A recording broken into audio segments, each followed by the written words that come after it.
All right.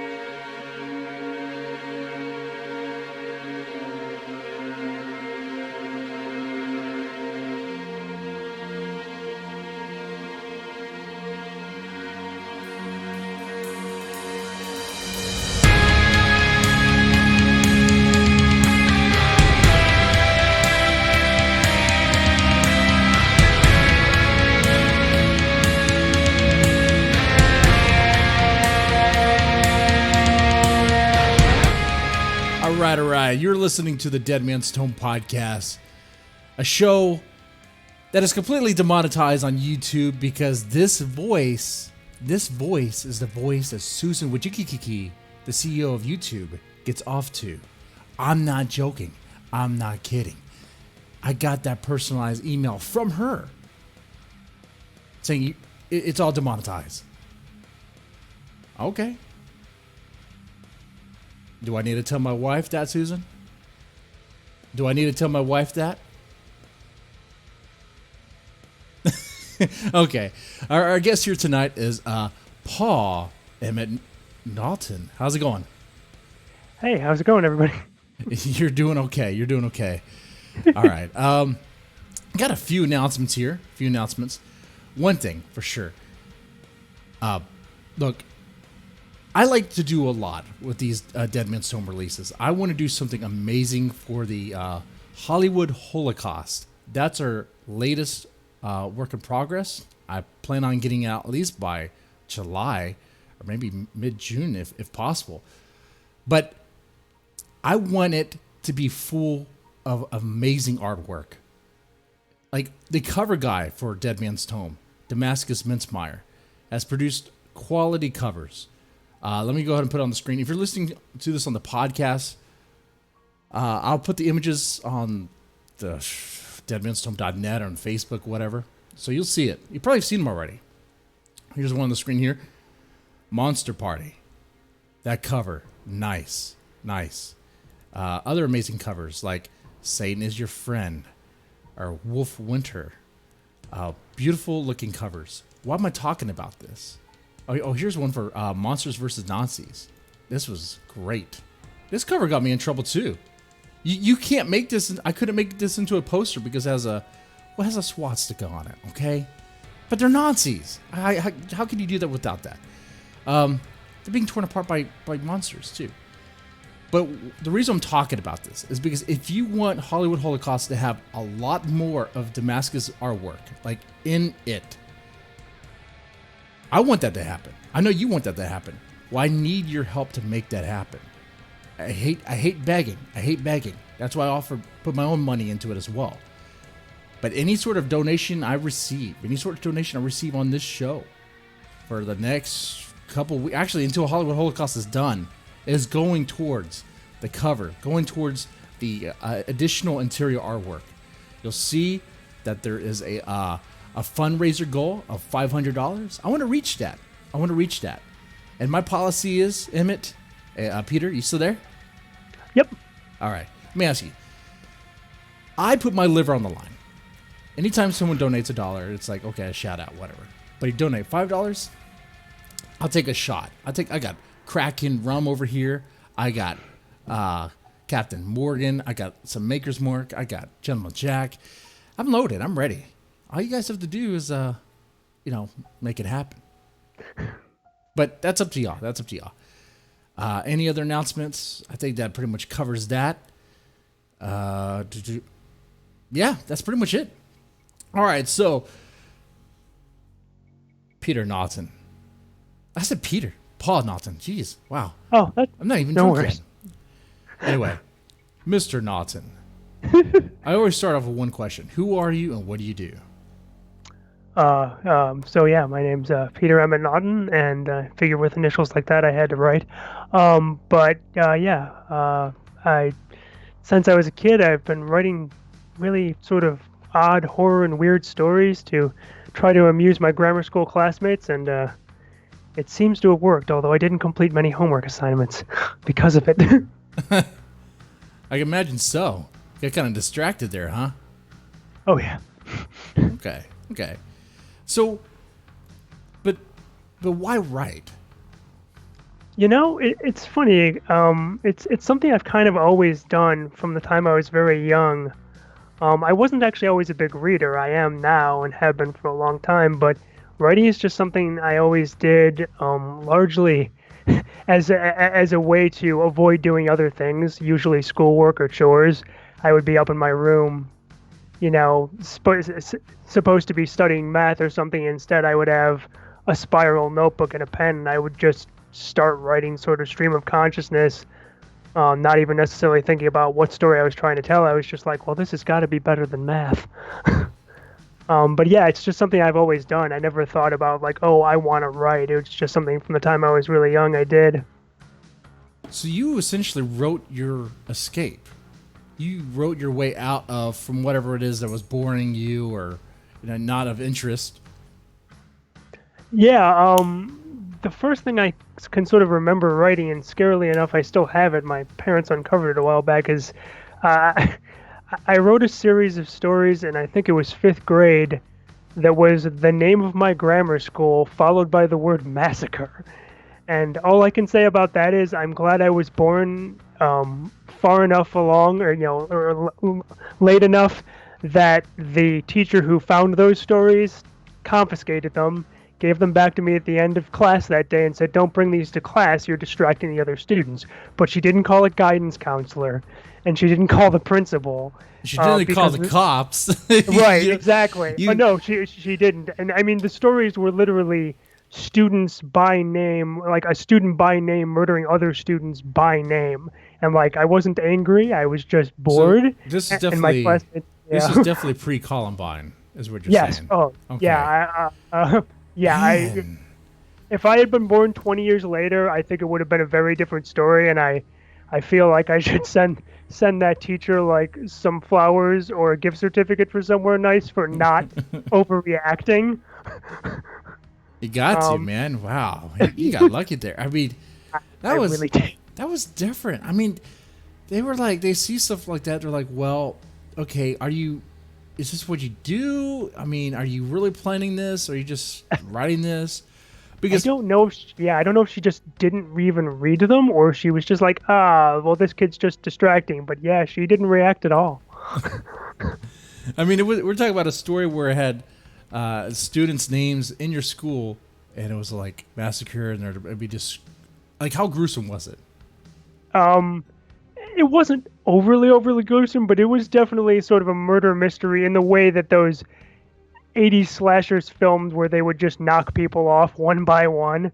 It was very much in that vein where it was, the mysterious murder would move on from one person to the next. And I'm sure because I saw some of those films way too young at like friend sleepovers where like their parents had no idea that, you know, the 8-year-olds or the 9-year-olds, the older brother had rented sleepaway camp and didn't tell the parents. Yeah. So Um, if a cop were to find that story, I mean, would it be something for an investigation? if it was nowadays or if it was even 20 years ago, yeah, I think Yeah. someone finding that would at least have some very, very serious questions for me. Wow. Wow. Yeah, But see, it was that's the not good. thing. That look, as someone who loves horror, someone like who loves to write horror, watch it, and read it.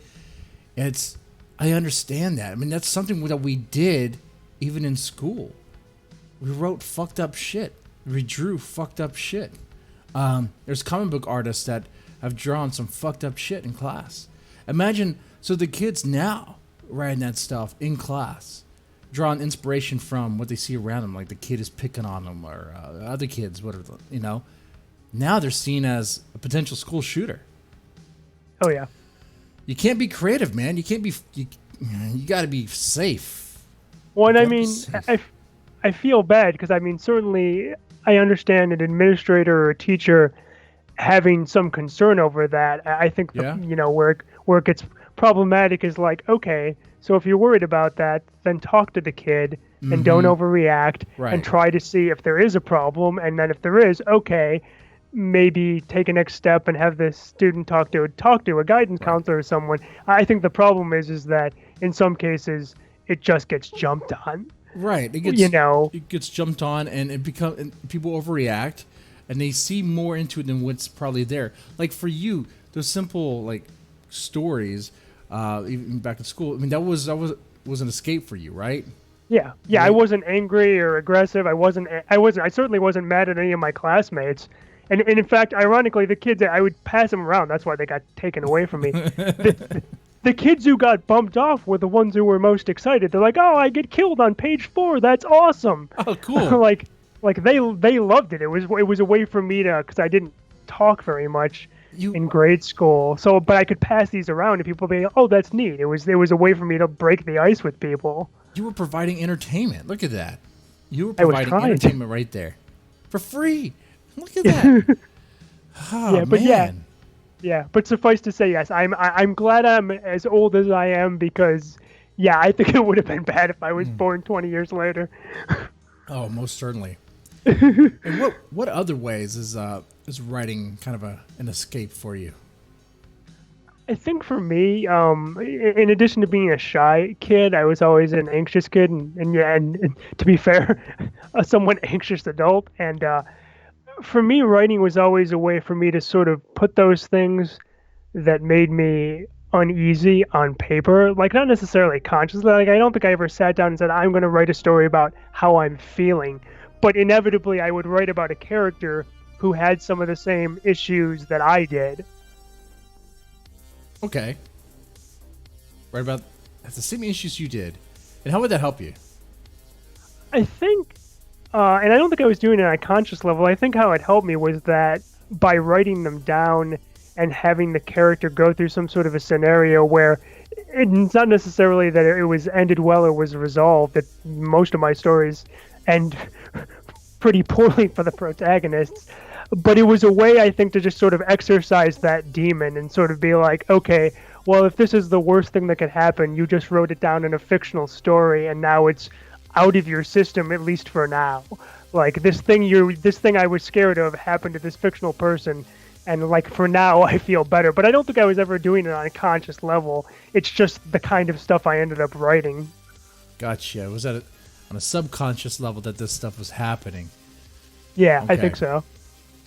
And like what you mentioned, here, where you had to face your fears, at least through writing, you were able to kind of, I guess, process certain things and certain things you weren't even aware of. That's kind of cool. Yeah, yeah, absolutely. Yeah, and I didn't identify a lot of that stuff in my own writing until years later when I started to realize that, like, I mean, I guess whenever you're writing any character, to a certain extent, they're you in as much as if they make a certain decision on something, to a certain extent, that's the decision you would have made, or maybe you write the character the opposite of you, but it's still informed by how you think about things. But I don't think I really picked up on that for a long time. I just thought I was writing, weird stories where where bad things happen to good people. It's interesting like that, huh? Where it's so when you are writing characters, when you're writing your fictional character, it is a way reflective on you and that, I guess, the choices they make and all that. And even if you do try to change it up, what if I'm not gay, I'm a heterosexual male, but I might be curious. No, but if I did want to write a gay character, it's like I'd have to think about my experience interacting with the friends I had that were gay and my friends that I have now that are gay and how they interact with stuff and kind of related to that. If I was going to challenge myself to write that sort of character. But even then, it's still kind of my perception of it. There's still I don't think you can ever I think it's impossible to remove the self from the characters that we make. Yeah, no, I think that's absolutely true, and I think because I've written characters that weren't my same sexual orientation, and I've written characters that aren't that are female. In fact, I'd say about half my protagonists end up being male, and half of them end up being female, and not for any specific reason. Like I never did that to try to necessarily stretch myself or achieve some specific goal. It was I would just start writing a story, and the first name that popped into my head would be how I started to write that character. But I will say that I think writing people who are different than you, I think it's challenging, and obviously you can't bring certain perspectives to it that you haven't lived through, but I think you can bring an emotional honesty to it where you can try to think of the character as realistically as possible. But yeah, I've definitely had times where I'm like, I hope I'm doing this justice and I'm not, stepping over some line. But I know a lot of those stories ended up being published, so Yeah. I'm pretty happy about people didn't like think I was trying to do something that didn't fit with me. But Yeah. I mean, I think that's one of the joys of fiction. Yeah, and I personally wouldn't get too hung up with how someone else perceives it, because in the end of it all, especially though people can't really read other people's intent, not really, especially in fiction, unless it's really hits you on the nose that it's satirical or whatever. Right. But I mean, if you're genuinely trying to write a character that's different from you, which you should, well, why shouldn't you? Like, we all do that, besides our fictional characters. And someone of that orientation or that race or whatever reads it and it's like, oh, that doesn't happen this way. Well, that's still just that one person of that, if you want to call it a community, that says that's not how it happens, when I could think of a few people that I know that would say it does happen that way. It's about, I guess, personal experience. Like, readers put their personal experience. They put themselves in the characters when they read our characters, right? We could write a compelling character. We could think it's really convincing. But if a reader picks it up and because of their own life experience, their own perceptions, their own biases or whatever, they may just think, oh, this character's full of crap. Though another reader might think, this character's cool, I like it. Right, and I mean, obviously, you could write a character who has the same, who is, the same as you as far as certain characteristics, and you would still have someone read that and be like, oh, that's not how I would interpret that, because you're still putting your own perspective and your own sort of emotional outlook into it. Yeah, I mean, I think the only thing you can do is just try to have a character that's emotionally resonant and makes sense to you. And I've never tried to do anything that was so far afield where I'm like, well, I have no lived experience with this, and I can't even imagine what this was like. So, I've never done anything that was like totally outside the realm of that. But I think, especially with horror fiction, you're doing that every time you write a story, because you're talking about horrific things and monsters and whatnot that don't exist. And if you can't imagine that, right. You're going to have a hard time. How many of us have written about serial killers, and how many of us are actually serial killers? I mean, I'm not going to give away my kill count. I'm not going to give away where all the Filipino hookers are buried. They're not all Filipino. Some, I have some diversity, but they're usually Filipino. Timothy Olson in the chat says, I'm a person who thinks that taking what you do on the road to flea markets and conventions, he's thinking about doing that. He wants to know if that'll work. Have you done that? Have you gone to conventions with your work? I have not. In fact, the collection I've got is the first thing I've ever put out as far as having a collection out there. But no, I've never been to any conventions. And as far as book promotion, I have absolutely zero experience. I'm gonna okay. There's an author that helped publish one of his two of his stories in books. Actually, 3. Wow. Tony Evans. He's been hitting up the convention scene, and he's been doing pretty well. He's always ordering books for me, like in bulk. I'm like, all right, man. And he'll go to conventions, and he'll sell them out real fast. And it's like, it's working for him. And he's not the only one. Like other authors, especially self-published authors, like that's how you start selling books. And you might not make enough to cover your costs, but you'll definitely sell more right then and there. Maybe you have to do like a discount, or whatever, bulk, like you buy 2 for like 10 or whatever. But you put the books in people's hands, You have a reader right there. Yeah, it definitely seems to work for some people. I don't even have a physical. There's no physical version of what I've got right now. I'm hoping to do that down the road. But yeah, no, it definitely seems to work for people. Yeah, I've never done the convention circuit. The little bit of research I did into like building a readership, I'm like, oh, this was definitely made for someone with a different skill set than I have. Well, it's hard. It can be, especially if you have anxiety or are afraid of crowds or whatever. It can be, especially if you don't know, like, where do I go? How do I get this started? You know, some conventions require you to have some experience as a experience as a seller, as a vendor. Yeah, Okay, absolutely. well, how do I start if I don't have any experience? Right. You gotta hit it with the small ones. That's all you really Yeah. do. Yeah, no, it's definitely daunting. I spent a couple of weeks looking into like building mailing lists, and by the end of it, I was like, I don't think I'm going this route. Like, I Yeah. understand why it's very successful for people, but I don't think this is something. I don't think I can set up a PO box to do this. Um, Yeah, I'm not doing mailing lists either. I'm not. I have yeah, no interest in that. But yeah, the convention scene, it does work. It does help. There's some people who do that. That's all they do, and they actually start making a living off it, kind of, sort of, somewhat. I've talked to authors on the show here that done that. The reason I found out about your work through a book called Infected, or it's like more of like an e-book or magazine thing, published from Things in the Well. Infected book 1, and there's book 2. I like both of them, but your story was in book 1. It was called, I wrote it down here so I'll remember. There is nothing beyond the great gray sky. Right? yep, that was it. Yeah, that was that I just happened to run across that submission and thought I have a story that would fit in with this that I had written actually months previous to that. But when I saw the submission call, I went, wow, I think I have what you're looking for. I just wrote it before you were looking for it.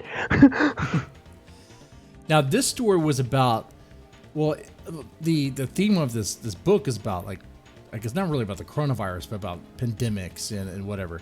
So you had a story planned for that, or did you write it in reaction to the Wuhan flu, or was it just something, a coincidence? It was a total coincidence. I wrote it in July of 2019, long before I had heard anything about the coronavirus, and it just happened. I just happened to be. There was a call for submissions for, I think it was from IO9, for an anthology called The Future of Death, and they were really looking for straight horror. And when I started to write that story, it was more horror science fiction, and I'm like, so I finished that story and went, this isn't what they're looking for, and I wrote something totally different for them. But then I had this story that I really liked, but that I wasn't sure what to do with, because I had sort of, written it for something else and realized this isn't what they asked for. So yeah, it was a total coincidence. Total coincidence. Total coincidence. Look at that. Look at that. Wow. It's like you predicted it. It's like you saw the future.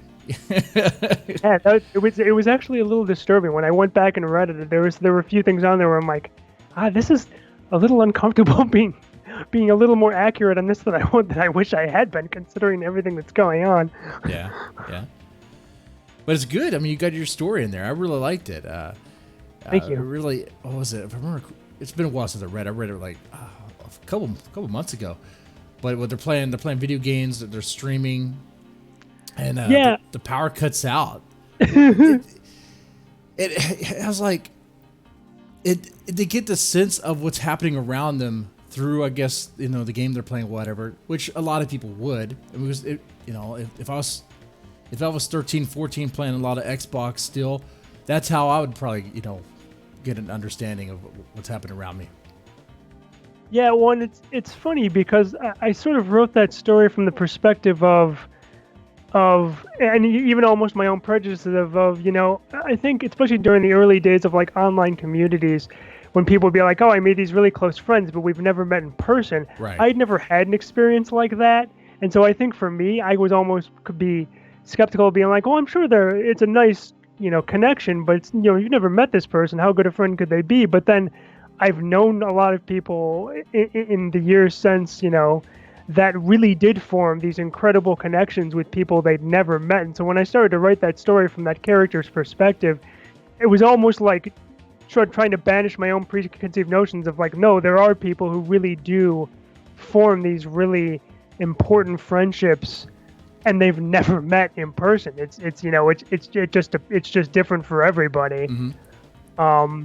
And so that's sort of how I started. That is sort of we as a character who was criticized for that and about not getting into the real world, but that those online friends were her real family, Right. and sort of what happens to someone when like that's everyone's life. I mean, I totally understand that because hell, I mean, I used to be an anime nerd. That's kind of, I used to be on the the forums, whatever. I understand making online internet friends. It used to be an anime nerd. I still have wall scrolls behind me. But I liked about it is, so they had that sense of security and the comfort of playing the common game that they play, whatever. But then it's like robbed from them. It's taken away. And then as reality starts hitting of what's happening, and the way you explain that, the way you tell that, was pretty damn good. Thank you. And I was like, and I'll be honest with you. And I read, Infected has 2 books, book 1, book 2. I personally like book 2 a little bit better. Book 1 is okay.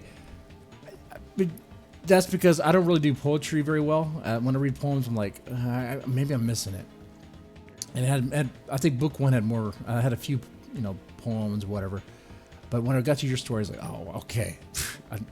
Now, book 1, I'm seeing something I like in it. I read it. I got to reach this guy. I got to talk to him. Yeah, thank you very much for reaching out. Yeah, it's funny. I'd written a string of stories where I'm like, none of these end very well for the people, and like I would get to the end of some of them and be like, well, at least the main character's still alive at the end of this one. And it would be funny because I would think about that, and I never set out to specifically end any story a specific way, but I realized at some point I'm like, you haven't written a story with anything approaching a happy ending in 5 years. But it's just sort of how the stories naturally end for me. I don't plot in any way. I literally just start writing and just sort of go on to whatever happens next, and then when I get to an ending, I revise the ever-living bejesus out of it. But I would sometimes get to the ending and think, oh, well, maybe I'll change that so it's not so bleak, and then inevitably it always ends up being that bleak or sometimes worse. That's just where it goes. That's exactly it. I'm like, I can't. I think it was. I'm sure lots of writers have said this, but the quote I'm thinking of is Stephen King, where it said, when you're writing fiction, it's by its nature, it's a lie, but you have to tell the truth within that lie. Otherwise, your audience won't go along with you. So if you're writing about some, hideous monster that doesn't exist, everything else about that story has to ring true. Otherwise, they're not going to buy into the parts that you made up. That's interesting. I wonder how that fares with like more cyberpunk and more sci-fi stuff. Because there's a lot of leeway in what they can do, right? I mean, you can create crazy technology that doesn't exist yet. It could maybe in the near future, but I mean, we're so busy trying to make AI not be racist. We're not really spending time on making AI be advanced. It's like, all right. So, and I don't know about the whole lie thing. It's like, but you do have to make it convincing. But Stephen King's books, his stories are usually grounded in like everyday life. Yeah. So, Well, I think that's it. I think you can make up whatever you want. I don't think it's this matter of being like, oh, well, you can't go too far afield or go too crazy. Like, you can go as crazy as you want, but just make sure that the little details that you have about regular people ring true, so that when you do make up something that doesn't exist, that people will be like, oh yeah, I believe that, because everything else they believe the other stuff that they understand, so that when you create something that no one has any context for, they're gonna go along with you because you've laid that groundwork for them. And to be fair, I don't write a lot of science fiction because it is a hard genre to write. It's especially if you're trying to like keep track of like, well, does this make sense internally? Like, most of the sci-fi I've written has been horror with some science fiction elements, and I generally keep a lot of it as vague as possible because I'll catch myself and be like, "Wait, that doesn't make sense with this other thing you said." So you just delete all that and keep it vague. Yeah, yeah. Sci-fi is kind of hard. I mean, I feel like I'm just making up stuff as I go when I do that. I'm like, okay, this is a robot that's also like a woman sex slave thing, or pretty much a hooker. I wrote a collection of short stories, or a few of them, really called like Turbo Slut, and it's like that. But when you've seen that before, you've seen like Ghost in the Shell, you kind of seen that, so you kind of use that as like a basis. Like, okay, well, it's cybernetic, but it's kind of, it looks human, but it's not human. It's all right. Yeah, But it can get really tricky, and like I said, I mean, yeah, sort of the more detailed you get, the more detailed you have to yeah. keep making sure you're not tripping over your own internal logic, which is why I usually stay away from anything that's overly intricate, because then I'll be like, oh, this contradicts this. Okay, I got to get rid of all that. Now I want to shift gears into why, or what is it about horror that really fascinates you? But before I do, reminder. Like I said, I hate to beg, hate to be that. Please give me money, like Dark Side Phil. Please give me money so I can pay my taxes. No. But I am raising money to help pay for more additional art in the new issue that should be coming out, hopefully mid-June or probably mid-July, most likely, called Hollywood Holocaust. If I raise the money, I'll be able to get a lot more artwork in it. Like, and I'm talking about not safe for work interior artwork. I want to go all out on this thing. Not full-on Hustler or Penthouse style, but there will be some stuff in there. All right? Hollywood Holocaust, if you don't know, that anthology is themed around celebrities having a hard time because monsters or whatever, maybe maniac killers, are going after them. Okay? So in Damascus Minspart, the guy's been making the covers, and they look very slick. They look awesome. He said he'd be willing to do it. I just have to raise the money. So here's what I'm gonna do. You guys in the chat, you guys don't have to. You know I love you guys, but maybe we could bring someone in, because I have a shot of Kraken right here, and I want to take it. Okay. Anyway, Mr. Naughton, what is it about Yes, horror that fascinates you? I think a lot of it sort of when I started to write, and again, it's just sort of the stories I wrote just sort of naturally, but I think a lot of it came from, again, my own anxiety and my own, like, worrying about, well, what if this happens, or what if this, worrying about, like, getting into an accident as a kid, or, like, things that could happen to you. Mm-hmm. Because my two good friends growing up, we would get into a lot of like adventures, and we grew up, near like a train trestle where like you could literally just like it was a set of decommissioned railroad tracks next to a set of live railroad tracks, and so you could just go up there and trains would go by and you could hitch trains, which I do not recommend anyone do. It is one of the most dangerous, stupid things a human being can do. Have you tried it? Have you tried it? I did do that. Yes, they were very, very slow moving freight trains. Like You hitched but a yes, ride on a train. about a half dozen times when I was a kid. Yeah, it's a very stupid thing to do. Um, well, and the funny thing about that is you could only ride from like one crossing to another, because obviously otherwise someone would see you. So that they were literally like 100 feet journeys, and then you would get off. Getting onto a moving train is difficult. Getting off of it is much more difficult. Oh, shit. Damn, Yeah, man. but so I had these, I have these wonderful friends who are still my friends, and we would get into adventures. But it's funny because I was always like the nervous one of our group. Like I would go along and I'd go on these little crazy things of exploring, the trains or exploring storm drains and sewers, but I would be really anxious about it while we were doing it. Like, oh God, what happens if someone gets hurt? You explored sewers as a kid too? The railroad trestle ran over a creek, and the creek went straight into a set of storm drains that were pretty big, especially when we were young kids, and you could just walk straight into them. Which is another very stupid thing to do, because if it rains and the city happens to release the water while you're in the tunnel, you're pretty much guaranteed to drown. Ooh, yeah. It's a very, very dumb thing to do. I do not recommend anyone do it. Not so definitely not a challenge there. Not a No, jumping on oh, a train no. challenge. Let's go hitch a ride It, challenge.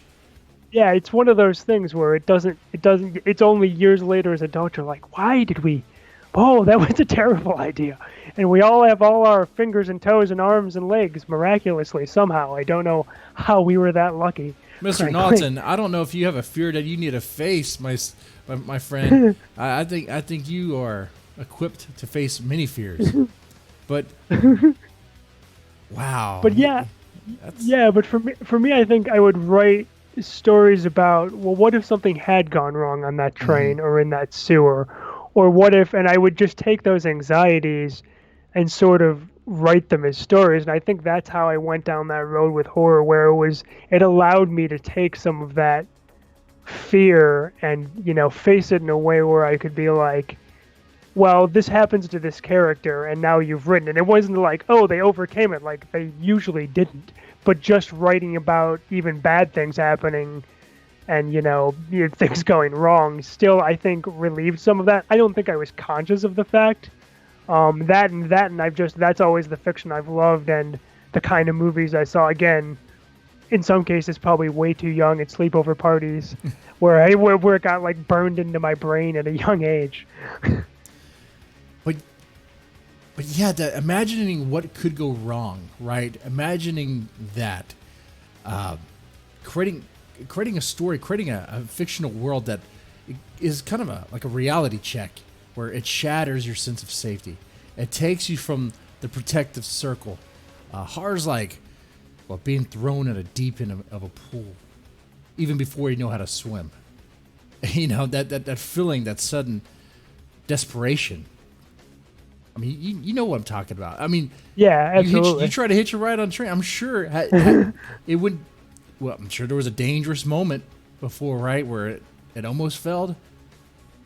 Oh yeah. Oh no. Yeah. And I've heard this from horror fans, whether it's fiction, movies, comics, any of it, where people will ask them, people who aren't horror fans will be like, well, why do you like that? Like, why do you think that's good, or why, why does that entertain you? Or like, yeah, and they'll be like, oh no, it scares the hell out of me. Mm, Like, there'll be people who are like, oh, I go see horror movies and I'm, gripping the armrest the whole time and mm, covering my eyes, and people will be like, but then why do you do that? It's because there's a catharsis in that, and I think people who aren't fans of the genre are like, well, why would you do that to yourself? And it's hard to explain, especially if you're someone who does get frightened by the things you're intentionally exposing yourself to. yeah, yeah. Yeah, you can get that. Why are you constantly watching those movies? Do you want to be scared? Why are you still watching horror movies? It's not Halloween. It's like, dude, like I watch them like all the time. you know, Right. it's like anymore. I watch them, and they're not. A lot of them aren't scary anymore. Obviously, it's like, but I go back when I was a kid. Oh man, it definitely was. Oh God. After the first Nightmare on Elm Street, I was afraid of Freddy till the series ended, Mm-hmm. and yet I couldn't stay away from them, even though I would have terrible nightmares, or even just walking around the house when it was dark, and like my family was at somewhere else, and I'd be just walking around my house at night, and I'd think Freddy Krueger was around the corner, but that whenever the next one came out in the theater, I had to go see it. I just had to. Of course, of course. Now, what's interesting to me about this is that different creators have different ideas of what it is that's scary. There's some horror authors, filmmakers, comic book creators that will put, if you're trying to do horror, they might be very liberal with the gore. Buckets of gore everywhere, intestines everywhere. Some are like, no, I don't need gore. I just use more of a gothic sort of setting, more of the darks and the tone, the atmosphere. What is it for you? Like when horror films, horror stories, novels, books, comics, whatever it is you consume, what is scary for you? I think it's a combination of things because I kind of like all of it. This is going to sound like an obvious answer. When it's well done, I love all of it. I think the stuff I tend to write tends to be somewhat more psychological or sort of weird stories. But as far as like the stuff I consume, like when I saw Jaws when I was young, I was absolutely afraid to go in the water. Oh, of course. I didn't even want to go into a swimming pool. Even I could see the bottom of, much less some body of water where it was murky. But yeah, it's funny. I think it all can get to me in different ways. Like I'm not a fan. So about the only horror subgenre I completely avoid is quote unquote torture porn. Like I've no, I mean, there's been a couple of those movies where I thought someone did something interesting where I'm like, it's very violent and very gory, but I think they were going for something that I understood. But there are lots of very gory movies that I still identify that I still think are good horror movies, and I think a lot of the horror comedy movies are gorier than some of the straight horror movies, and I think some of the horror comedies are just brilliant. But it's yeah. Are you thinking of like Tucker and Dale versus Evil? Because that's one I'm thinking. Tucker and Dale. Go ahead. There was a British film a few years back called Severance. That I thought was really good. That was about a group of office workers who go on a company team building retreat to try to build morale, and it ends up next to I can't remember what the antagonist, like what their motivation is, but they end up next to some people who mean to do them harm, and it's incredibly gory, but it's played as like Three Stooges slapstick. Okay, that's pretty good. It's called Severance. Yeah, Severance. All right, I gotta check that out. Just about every night I hear about something new I haven't checked out. It's like, okay, I gotta make a list, and you know what? The list keeps on growing because. Believe it or not, this time and doing this podcast, streaming, this is like the only time I really get to do to myself. I can either watch something, write, or talk with someone, and I enjoy this. So, but I'll make sure to try to watch it. Probably maybe Saturday. I still need to watch The Audition. That movie sounds crazy. Have you ever seen that? I'm aware of it. I've actually never seen, and I've seen scenes from it. I've never actually seen it all the way through. I've heard about it so much, but no, that's one of those I haven't seen either. Where people are like, how have you not seen Audition? I'm like, that one, and to be honest, that is one of those movies where I have to admit I'm a little gun shy about that one. Where like it's not that I won't see it, but there have been times I'm like, I don't think I'm in the right mindset to watch this right now. Yeah, see, I want to check out. See, that's one reason why I want to check that out. I heard that when it starts off with like a kill count of 90 or something, like all these schoolgirls just hang themselves immediately or like whatever, like jump in front of a train. I don't know. It's crazy. I need to see it. I'm talking on my ass because I haven't seen it. I only heard about it. I'm just hearsay about a movie here. Okay. Well, that might be actually, that intro sounds like a movie I have seen called Suicide Club. Where there's a group of girls who jump in front of a train. Okay, that's the movie I was thinking of. Okay, so that one I need to see too. Talking to my ass. Okay, I need to see Suicide. Okay, because that night she told me about Suicide Club and Audition. These are both I need to watch. It's so good on my list. Look at that. What are you smoking? Suicide Club is deeply, deeply strange and weird. It's a very interesting movie. Okay, now I will say. I'll answer that question in the chat. What are you smoking there? It's not a blonde. You might think so. How I botched that part.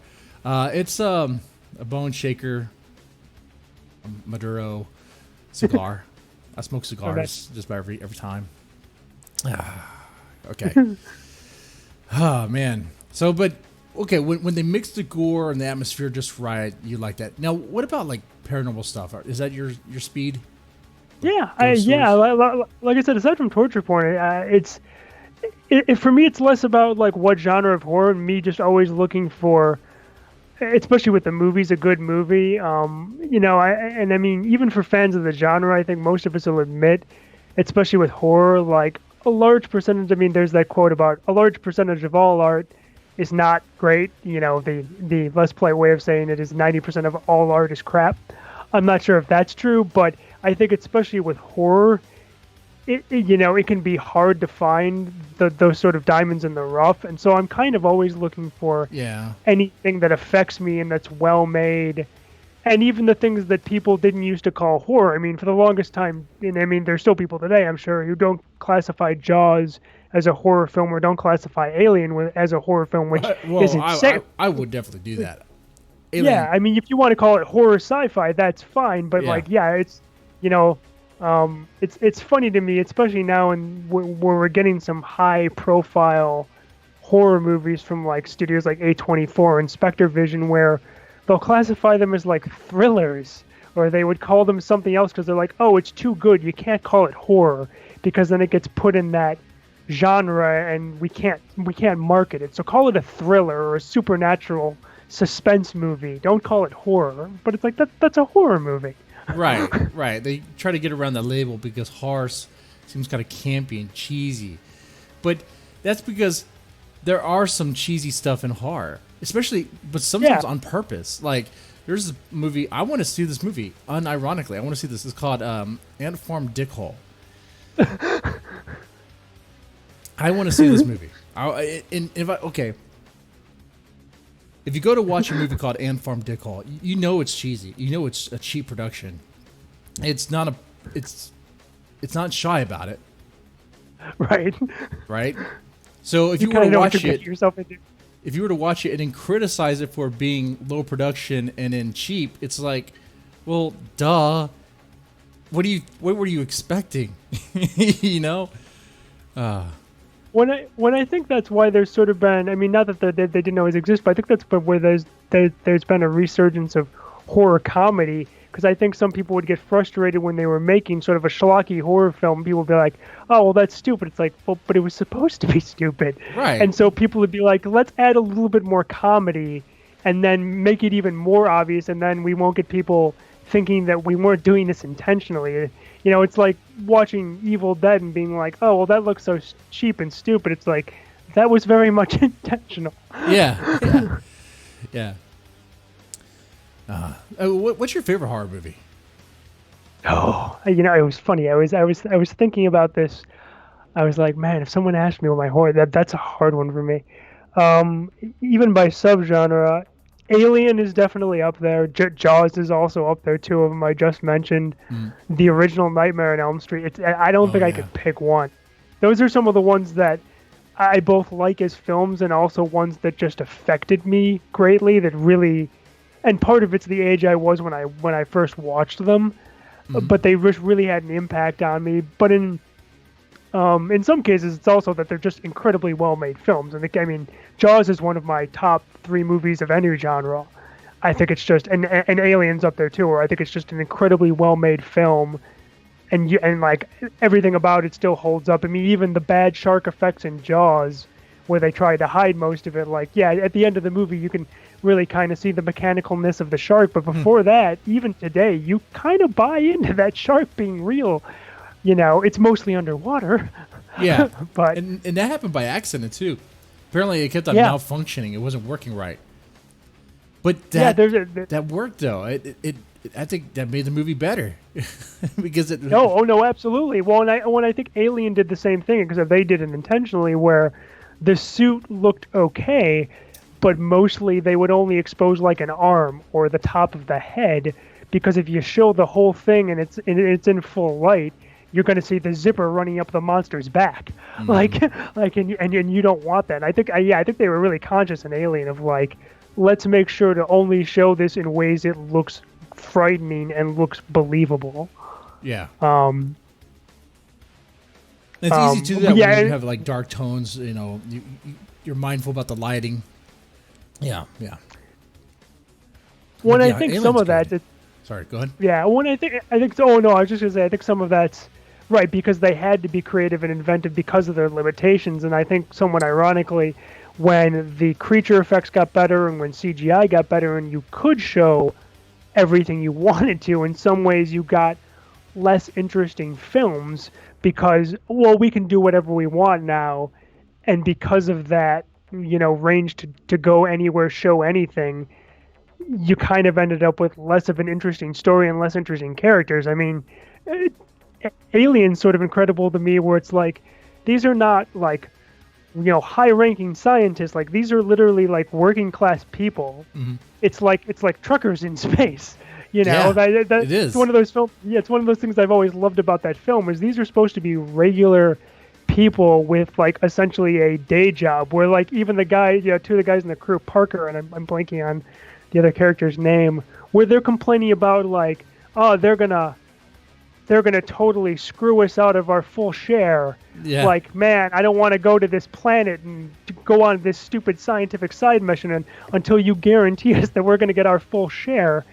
Which that was one of those things, especially when I was younger, always stuck with me. Like, oh man, those poor guys are getting ripped off. And then how earlier in this episode, how we talked about how you brought the reference of Stephen King saying how a lot of it's a lie, but there has to be a truth here, right?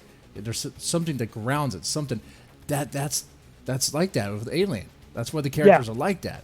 Because even in space, it's like, well, there's still going to be blue collar guys who are just more concerned about their paychecks. They're working a hard job. And that's something that we have to relate to. Everyone be like, yeah, I feel for that. These characters are cool. You were like, oh I man, I know what that's like. I mean, I didn't know what it's like before I was working for a living as a kid, but certainly later on, it's one of those things, and that's one of those things I think about those movies that are like rewatchable from when like you're a kid to an adult, because you see new layers of it every time you watch it. Like there are things about, I mean, it's funny because there are like things about Jaws where you're like, oh man, I kind of feel bad for the mayor. And there's something you said about the CG. Man, do you feel like the increase of CG is a good thing or bad thing? Because I look at Jaws. I'm glad there was practical effects, because imagine if it was just a CG shark. Yeah, I have a soft spot for practical effects, but I don't have anything against CGI, especially when it's done well. I think even with the technology we've got today, it can sometimes be difficult to be done well, especially if you're using a ton of it. Yeah, it depends on how you use it, because for sometimes you see a CGI monster and it looks fake, and when it looks fake, it's done. It's done. It's like, okay, no. I mean, especially in the I'm thinking of certain titles like in the '90s where they use CG. And the CG was not good then. It was not good at all. Yeah. And it was like, okay, it takes you out of the movie because now you know that it's kind of fucked. Yeah, or like suddenly everything is very shiny and very glossy, and you're like, like, I mean, don't get me wrong. I mean, you could run into that with a rubber suit too, but at least the rubber suit was in the same lighting? Frame of reference. Yeah. Same lighting as the rest of it. So at least you had that. With CGI, especially in the early days, you had the additional challenge of like, this thing's not even here, so we've got to try to blend it and make it look good. And I mean, I'm sure it wasn't easy. I'm sure they worked their ass off, and sometimes you just couldn't get it to look that good. Yeah, I rewatched Event Horizon with my wife the other night, and I said on this podcast that I really like that movie. But I haven't really rewatched it. Have you seen Event Horizon, right? I have. I actually recently rewatched it too. I'll be interested to hear what you say. Well, I don't know. What did you think about it? So the funny thing for me, and I have a feeling you're about to say the opposite, when I first saw it, as much as I loved Sam Neill, especially from stuff like In the Mouth of Madness, I didn't, like, a bunch of my horror-loving friends were like, it's really good. And I'm like, it's okay. And I didn't really like it that much. And then upon recently rewatching, I'm like, I think I was too hard on this movie. Like, it's far from perfect, but I think I sort of like, they fumbled the ball. They could have had a great movie, and they messed it up. And then when I rewatched it, I'm like, maybe you can help me still got with some this. problems. Then maybe you can help me, because my rewatching of it, I was like, wait, this is how the movie starts out with a novel? Not really a novel, but like, it's like you're giving me a bunch of information. And not even like a cool like Star Wars like quick like scroll. It's like a bunch of stuff. It's a bunch of text. It's an info dump. Yeah, it's a total info dump. And so apparently Event Horizon is haunted by what now? Like what is it with Event? Is it haunted by ghosts? Is it haunted because? Oh, go ahead. I think it is good. I think it's whatever you want it to be.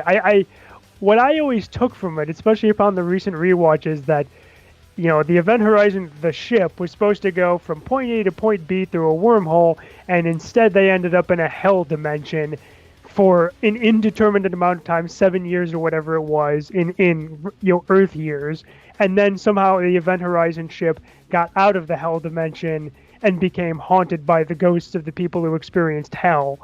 But like you can kind of do anything with that premise at that point. And I feel like the movie, it didn't really. I was so confused. I watched it the second time because I tried to compare it to like a haunted house movie. Okay, a haunted house movie, there's gonna be ghosts, some weird stuff happening. Okay, so if this ship is haunted, I would expect some weird shit happening. Weird stuff kind of happens, but it seems like you don't see stuff being thrown around. Like the cool blood thing, when the blood was filling up on the ship and in the water, that happens late in the movie. Like you don't really see blood around the walls until except for the one area where everyone died, I guess, or whatever. But it's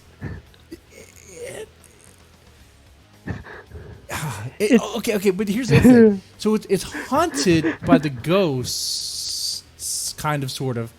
It's haunted by a demonic presence. But there's also a space sort of Necronomicon sort of thing. What is that portal thing? The magnet drive. It has a portal, right? And that's something. Okay. Yeah, and that's the whole portable black hole thing. So I think the whole drive of the ship, right, is that it creates a miniature black hole inside of the ship, and that's what they were supposed to use to go from point A to point B and sort of circumvent the whole faster than light travel. And instead of going from point A to where their destination was supposed to be, wherever the hell that was, no pun intended, they ended up in an actual literal hell dimension. And the black hole inside the ship, I think, was supposed to be the gateway where they went to hell. But you're absolutely right. It's like half the time it's like the demonic presence is like sort of ghostly apparitions, and then later it's literal just like creatures of hell. Or Sam Neill being possessed by something. Oh, and that's the whole other thing. So, okay, with Event Horizon, I would admit, okay, there's so much to this because it's kind of sloppy, I think. But okay, so if the portal takes you, the black hole in the ship takes you to hell, whatever. The guy went through. I forgot his name, but yeah, I can't remember either. They called him like baby bear or something. Anyway. Oh yeah. He gets pulled back out, and later on, he wants to kill himself because of what he saw. He's driven mad and wants to kill himself. Right. Everyone else is driven mad because they're just in the ship because of isolation. Yeah, well, that's the thing. I think part of the problem is they kind of wanted to have their cake and eat it too. They wanted to be like haunted ghost spaceship, which was definitely a subgenre that had been done previous to that movie. And it starts off as very much is everyone going stir crazy, and is all this just psychological cabin fever that's in their head? I think that's what like the first half of the movie is, and then later when they introduce the whole hell dimension thing, I think they sort of try to backtrack and be like, oh no, it was all this demonic possession stuff. Yeah. And they kind of want it both ways, I think. And then at the same time, you have Sam Neill's character, who has a wealth of information about the ship, who's not sharing it, giving it bits and pieces, but he becomes demonic. He himself becomes demonic. Like, yeah. And the only real connection I got, the only reason based on the movie, is because he designed the ship. Yeah, I'm never exactly sure how his possession, his demonic possession takes place. It just at some point. You're absolutely right. There's information he's not giving the rest of the crew, and then at some point in the movie, I don't remember if he goes through the black hole thingy, but at some point, he just becomes possessed by an entity, and you're never exactly sure what the deal is with that, other than it's a climactic way to ramp up the last. That's a good thing you brought part up. of the movie. Did he ever go through the black hole thingy? Because I never once saw him go through the black hole thingy. I don't remember. Because it's like every time you see Sam Neill's character, he's getting worse and worse and worse. But I seen him. You've been to the room before. You kind of dicked around in there. and he was, and there was like the first part when he was on the ship, he was scared of what he was seeing. He was being horrified by what he saw, and he was being frightened. But then I guess he embraces it somehow. How? He just embraces the madness. Okay. Yeah, well, and it's funny because there are moments in the movie Sphere where they try to do the same thing with the sphere, but I think in Sphere they handle it a little bit better with like, this is the internal logic of what happens when people see themselves reflected in this sphere object.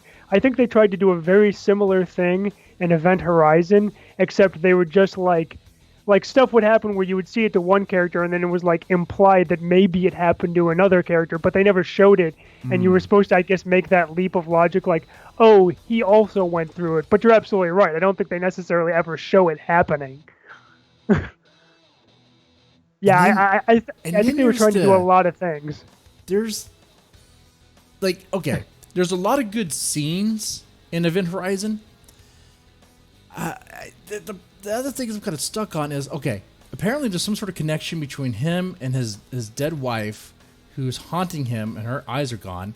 But was his wife on Event Horizon before? Because I don't think so. I think his wife died previous. I think his wife is supposed to have been dead before he goes on that mission, and that the images of her are her death haunting him. That's right. But again, that goes back to like the first at least half of that movie is like people are haunted by things in their lives, and also maybe it's just the psychological pressure of space getting to them, and then the back half is demons, and maybe that other stuff too. It's like I feel like they really wanted to sort of switch gears into the whole Doom hell dimension thing, but then it sort of makes what happens before it sort of not like the motivation doesn't matter. It's just like bad stuff happening to people. Okay. You're right, because actually his wife commits suicide. She slits her wrist and dies. Yes. And Sam Neill's being haunted by his wife even before he even steps on Event Horizon. Yeah, I think that's true.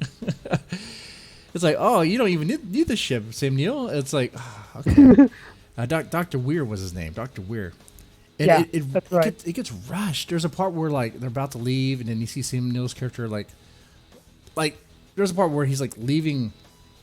I forgot what they call the other ship, but he's leaving it. And it's like, is there like a time loop? What's going on here? Oh no, he planted a bomb.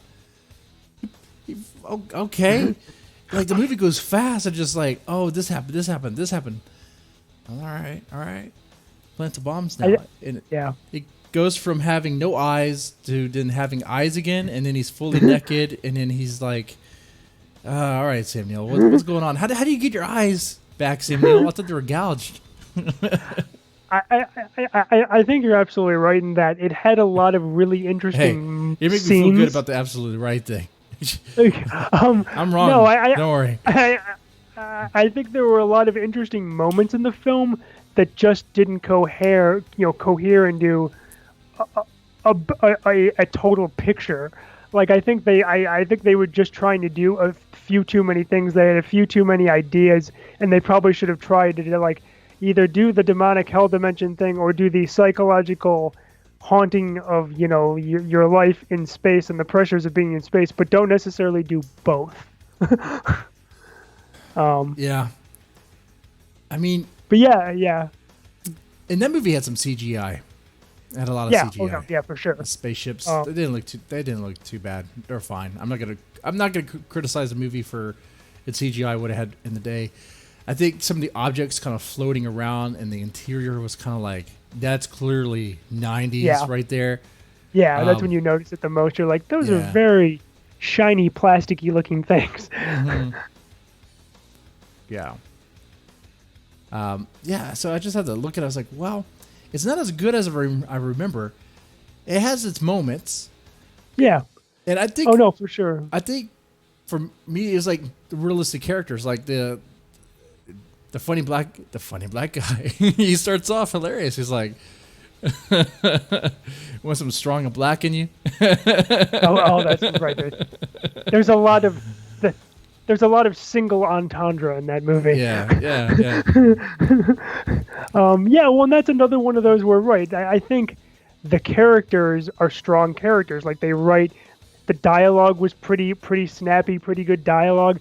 The actors were all good actors, and I think that's why I actually looked on it more favorably upon rewatching, because the parts of it that were strong, the writing and the acting, are entertaining enough that the plot holes, you're sort of like, okay, but I knew there were plot holes. I've seen it already. But the rest of it, yeah, no, I think it's actually a really well acted and pretty damn well written movie.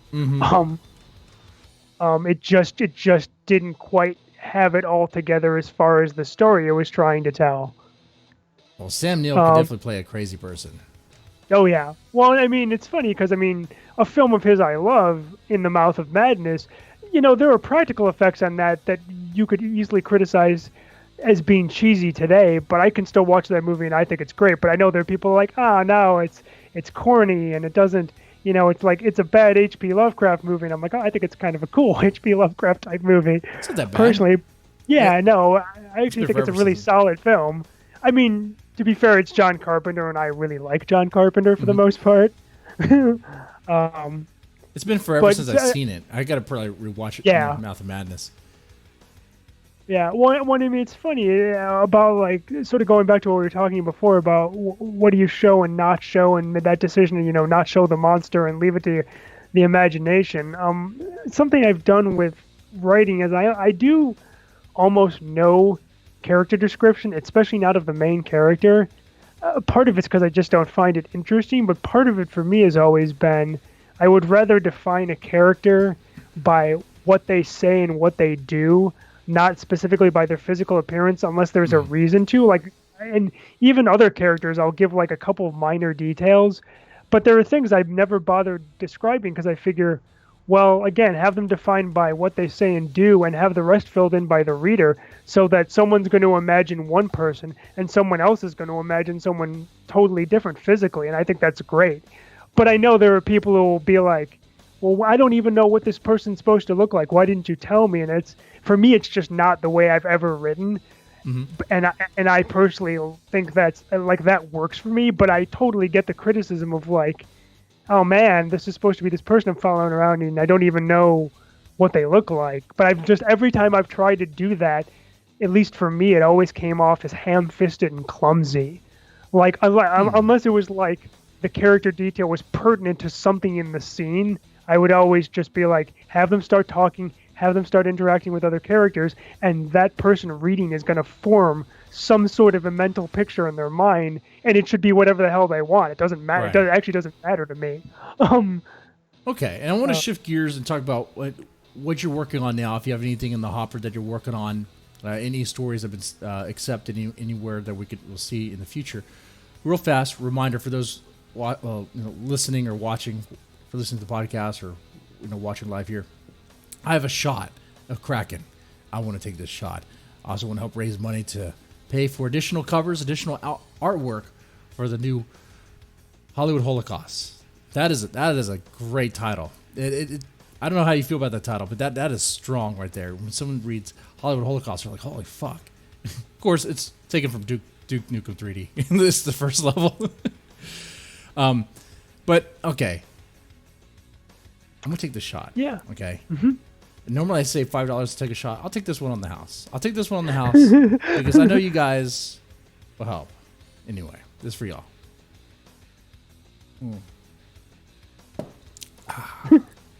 All right. So, what are you working on now? What's coming out? So I've got a short story for a collection. I think it's available for pre-order. It's not out yet. From Telltale Press, there's a series from different genres called a Nabu Carnival, and I'm in the mystery one. There's like a horror one, a mystery one, a fantasy one, and I'm in the mystery version of that.